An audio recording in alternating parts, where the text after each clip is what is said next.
Ladi's Rockucation? It's a Friday Night Reaction video.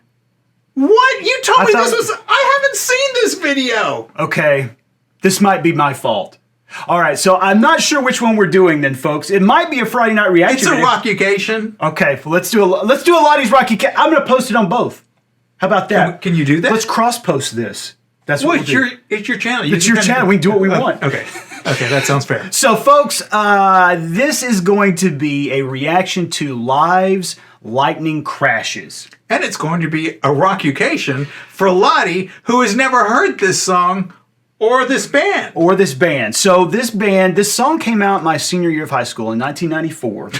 And see, for me, I feel like you're laughing at me because I'm old. I'm laughing at you because you're a baby. Thank you for saying that. I don't feel like it. But this came out my senior year, and this was kind of right in the middle of the grunge movement.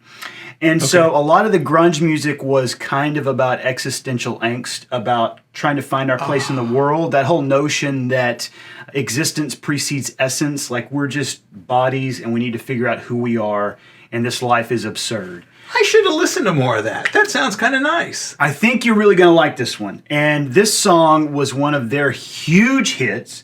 And I told you this before we started recording, but the reason I remember this song so profoundly is because in 98 or 99, there was a church shooting in Fort Worth. And I was listening to 97.1 out of Dallas at the time that it happened. And I remember Russ Martin was the DJ, and he started getting news that it had happened. And it was so overwhelming that he just said, "We'll be back at some point." And he put this song on, and it played for around 30 minutes straight. Wow. And it's an emotional song. It's kind of a metaphysical song. And the video is absolutely stunning and beautiful. And when you look at, so I don't know if you can see the statistics, 71 million views of this video on YouTube alone. And I would say 90% of the comments are about how this song helps someone get through a difficult time, a death, or the loss of someone. Aww. And so this song for me is really visceral and really moving, and I wanted to get your reaction to it. Okay. So it is a reaction video. It is, yes. And it's a Ladi's Rockucation. It's both of them. It's two things. It's two things at once. Okay. So this is 1994 Live Lightning Crashes. And I'll let you kind of tell me when to stop, because this thing is kind of... it's overwhelming, I think, at certain points. Okay. So you tell me when you want me to stop. Okay.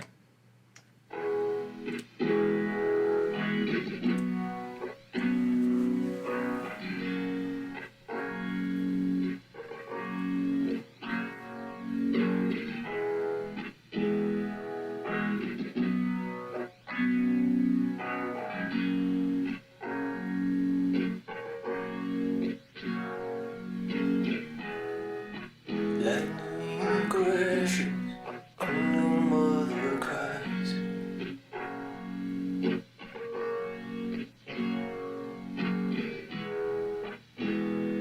Herb listen to falls to the floor.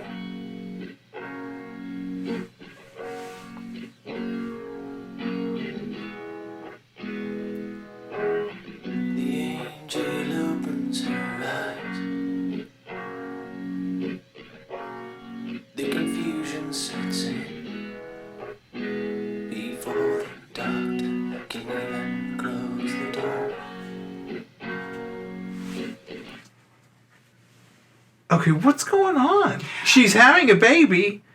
Is the baby... I'll let you, I don't want to guide you in, because I know a lot about this song, and the lead singer, Ed Kowalczyk, I think is his name.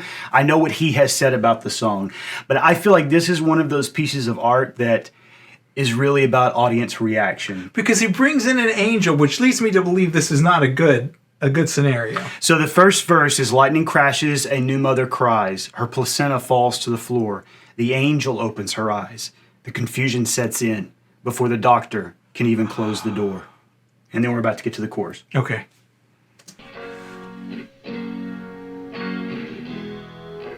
Lightning crashing and old mother dies.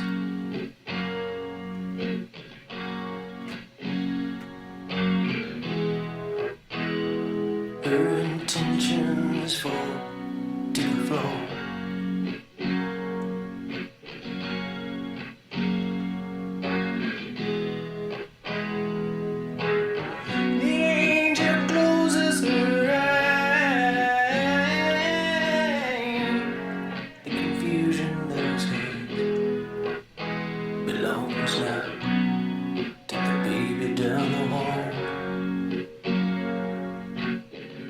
Okay, so that's our second verse.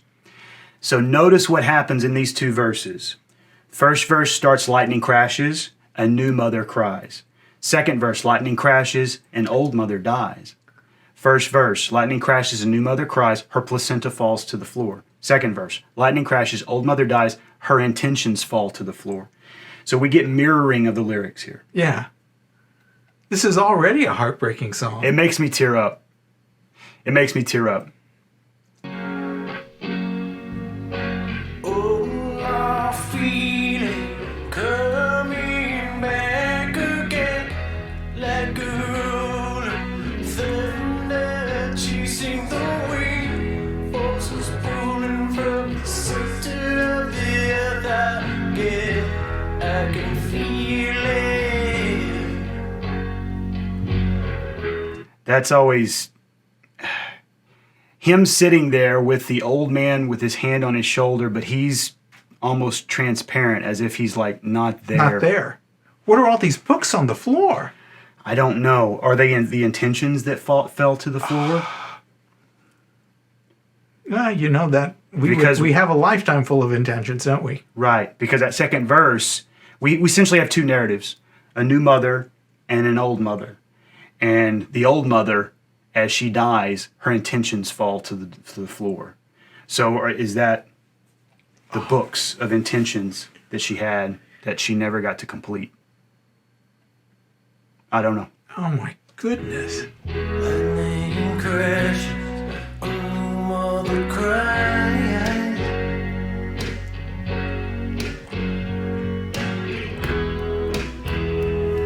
This moment she's been waiting for.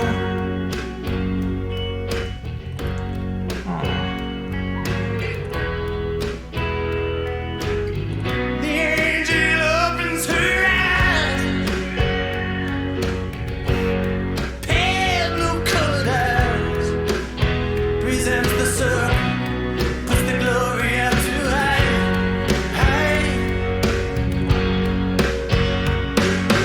Oh, my feeling coming back again, like a rolling thunder chasing the. Here, I'll stop so you can read the lyrics. So the chorus is lightning crashes. I can feel it coming back again like a rolling thunder chasing the wind. Forces pulling from the center of the earth again. I can feel it. I can feel it. Oh my God. This is so sad. Even in the aspect of birth, it's sad. Yeah. It makes it. I mean, you're automatically sad when someone dies. You know, when someone passes, that's a sad thing. But this is a sadness of being born into a nothingness. I've actually never thought of that, but yeah. Especially if we take this from like an existentialist point of view. You know, existentialism postulates that existence precedes essence, and that we're all essentially stuck in the muck and the mud, searching for some meaning to it all. The absurdity of life, And this is about the search, but it almost feels like a pointless search. right? Nihilism. And the mother, that was not the old mother that died. That was a young mother. They're putting coins in her eyes. That's what you do when You die. Yeah. So it's the new mother that died, I think that's the old mother, the one that they put the coins on. but she looked like a young woman in the video. So is this did. one of those things? Through time, we're seeing her as she was, we're seeing her as she is, and then even in the child, we're seeing her as she's going to be. I think that's part of it. And I think that's part of the, I mean, I can tell you my interpretation of it. I hate to guide yours. Okay. But I do think that there is synchronicity and mirroring between those two narratives. So again, the first two stanzas set us up. We've got a new mother and an old mother, Yeah. and everything they say mirrors. One's living, Each other. one's dying. One's placenta falls to the floor because she gave birth. The And the other other's one's intentions fall to the floor. And then we hear this, I feel it coming back again, like a rolling thunder chasing the wind, forces pulling from the center of the earth again. Are those forces because someone's dying or someone is being born. That's exactly what I was. Is she being pulled into the nothingness, or is she being pulled into the realm of what we have now? Yes. And I think the other part that we need to take into consideration too is the supernatural aspect. Because in the first verse, when the mother's giving birth, the angel opens her eyes. In the second verse, when the mother dies, the angel closes her eyes. And at one point, I thought the angel was supposed to be kind of a name for the child angel, but it's not, because I don't the think angel so, exists apart from that. We physically see the angel. Yes. Opens her eyes. We physically see it. Pale blue colored eyes presents the sun, puts the glory out to hide.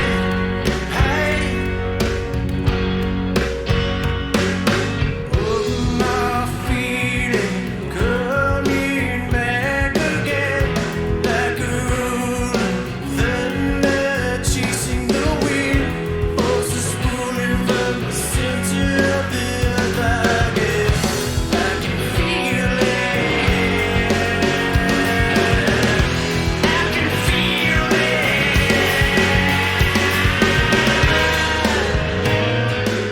And how about Ed's voice too? It's amazing. It's heartbreaking, because you feel pain listening to him sing. Yeah. Okay, what is the deal with her visage? I mean, because she looks not angelic. She almost reminds me of Nosferatu. She has this. Seeing this is not the calming effect I would expect if you saw an angel. You expect to see something that's going to soothe you. That face, that head, does not look soothing to me. Can I just say that it is commiserate with how angels are described in both the Old and New Testament? Yeah, they're hideous. Right. So Okay. while it may not be analogous to the 18th and 19th century of angels, Of what we've been taught, but angels what we've would been be. taught. But if you look into the choirs of angels as they're described in some of the Catholic literature and then some of the Judaic literature, they're horrifying. Yeah, they are. Okay. So I don't know. To answer your question, I don't know. But because I feel like how stark things are in this song, as far as like death and life are, I would kind of lean towards that's what angels look like. That's what this angel looks like, at least. Yeah. Okay.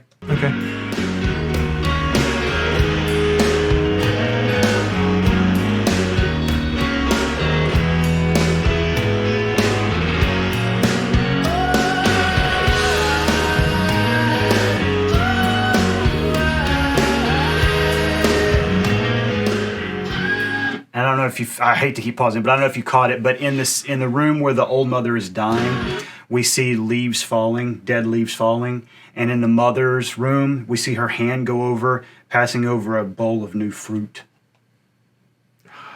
Yeah. The angel. This is at least what I feel about this angel. The angel is the perfect present that is there at the birth and at the death. She's the center of everything. Nothing that comes before, nothing that comes after, but in the center of everything as it happens. She's a permanent now, because everything happens in the now. You live in the now, you die in the now. She's just the picture of now. So, I mean, that was something that 17th century theologians had to struggle with as far as the nature of God is concerned. I hate to get way theological, but if I remember right, it was George Wycliffe who translated part of not the Vulgate, but translating from the Latin into the English. In any case, one of the things that he wrote about was the nature of a God who is both omniscient and omnipotent and outside of time. If the God is outside of time, that means everything happens Now. Yes. and is done if it's outside of time, right? So the whole notion of temporal beings being born and dying would be meaningless. These things would just occur the same way we see a beam of light. But it doesn't occur that way for us, because what I was always taught is that there's the lesson that we have to learn. We have to travel the steps. And and I don't know who it was, but there's a belief in folklore in Native Americans, I believe, that a person who's going through grief, they are, I'm going to say the word holy, but I don't mean the word holy. They are the wise person. Because if you're in the middle of grief, you have no past because your past is too full of pain, and you cannot envision a future, so there's no future. So you're in the now. And when you're stuck in the now, that's when they were supposed to come and ask you questions about their lives. Because you had insight that no one else could have. You were stuck in a limbic zone where you had access to truth. That's fascinating. I thought so too. Yeah. See, look how sad. That's just a painful face. He actually almost, if it wasn't for the eyebrows and the hair, he almost looks like that angel. They have him lit very angelically. I agree. Yeah. He's lit very amorphously throughout this entire video. So if you watch, his opacity goes in and out, like he becomes transparent at certain points. And then he takes on like this visage where he almost looks angelic at certain points. But he's got those same angular features that they gave the angel. He does, yeah. Yeah, you're right. That had to be a conscious casting choice.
What do you think? God, it's beautiful. Stunning. And it's sad. It's stunning, right? But it's true, because that's what everything is. Everything comes, everything goes, and you're just stuck. Yeah. That's it. Yeah. Because everything you hold, you're going to let go of at some point. And oh my God, there's nothing worse than knowing that. Just the knowledge that we're all Temporal beings. Oh, God. Yeah. Why do you show me things that make me sad? What is it with you? I don't want to make you sad. It's just that, we've talked about the Ladi's Rockucation, trying to bring a greater appreciation to a certain type of music. And as far as like grunge is concerned, in that time period, I didn't listen to that either. That wouldn't have been something that would have been on your radar. And this is a song. But this doesn't feel like what I was told grunge was. There's no harshness to this. And while maybe that questioning was part of grunge, this doesn't feel angry. This feels plaintive. Right. So what I would say is, and one of the reasons I haven't delved into grunge is because it's so painful for me to go back to. Because I can't, like I remember when Cobain killed himself, I was in high school in the parking lot, and I sat in the parking lot and cried like the entire day. Yeah. Because, this is something I talk to my students about. Like, John Lennon was people's heroes. And for his hubris of saying that we should all love one another, a madman gunned him down. Kurt Cobain was our hero. And he sang about how life is so hard. And he gunned himself down. Like generationally, that causes, at least for folks like me, that level of trauma that the person that we all looked up to, and not just Kurt, like if you think about, and I know, again, you're not like a grunge guy, but like Lane Staley and Chris Cornell and Kurt Cobain and like... Well, when you think... Scott Weiland, like all of these guys are gone. Who you don't think about, like Karen Carpenter, who died of anorexia and these things. And this was something... she did to herself because she couldn't not. Yeah. just like he. Whatever hurt so bad that there was no other way out. And, you said that you didn't feel like it was angry. One of the things that I've talked to my students about is that punk was anger outward. The establishment is attacking us. We will attack back. Grunge was anger that we couldn't change things. So like if you read... It's anger at the futileness that we have in our own lives. Right. So like the lyrics of Smells Like Teen Spirit, turn the lights out because it's less dangerous. So like the entire thing is about, if there's no point to what we're doing, to any of this, if we can't make a change, we should at least, like that video is about having a mosh pit in the pep rally. You're going to make me sit here. Oops. You're going to make me sit here. I'm going to start a fucking mosh pit in your stupid pep rally. So it was about the anger of not having agency.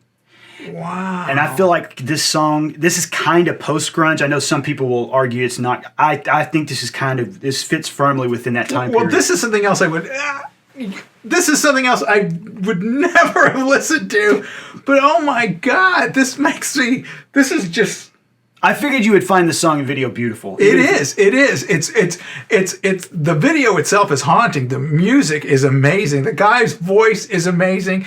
And this makes me... I'm going to be sad driving home because it's just a sad... So Ed Kowalczyk, I think is his name. He has said about the lyrics that for him, during this time period, I think he was becoming a Buddhist and things like that. And so for him, this song is about the futility of the cyclical nature of life. And so that's why these two verses mirror themselves. That's why as he has this woman dying, there's a new woman being born. And it's all just meshed together.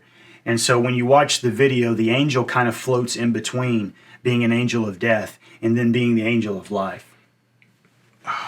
Yeah. Yeah, because what's the difference? The